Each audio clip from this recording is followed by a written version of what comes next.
યુદ્ધના માહોલ વચ્ચે એક અગત્યના સમાચાર મળી રહ્યા છે કે ઈરાનના યુદ્ધ દરમિયાન એક ભારતીયનું મૃત્યુ થયું છે. ઓમાનના તટે ઓઇલ ટેન્કરને નિશાન બનાવવામાં આવ્યું અને ત્યાં ભારતીય ક્રૂ મેમ્બરનું મોત થઈ ગયું. માહિતી એવી મળી રહી છે કે મૃતકનું નામ દીક્ષિત સોલંકી છે. ખારવા સમાજનું છે. મૂળ વતન દીવ છે, પણ પરિવાર હાલ મુંબઈના કાંદિવલીમાં વસે છે. આ હુમલામાં જહાજના એન્જિન રૂમમાં વિસ્ફોટ થયો, જેના કારણે આગ લાગી અને તેના કારણે ગંભીર નુકસાન થયું.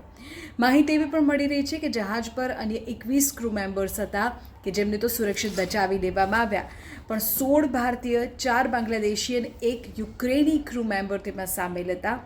માહિતી અનુસાર એક ભારતીયનું મોત થયું છે, મૃત્યુ થયું છે. અત્યારે જહાજ જે છે તે ક્ષતિગ્રસ્ત છે. હાલ રોયલ નેવીની નજર હેઠળ તેને રાખવામાં આવ્યું છે અને આ જે હુમલો થયો હતો તે પોર્ટ સુલતાન કાબૂસના સમુદ્રમાં થયું હતું.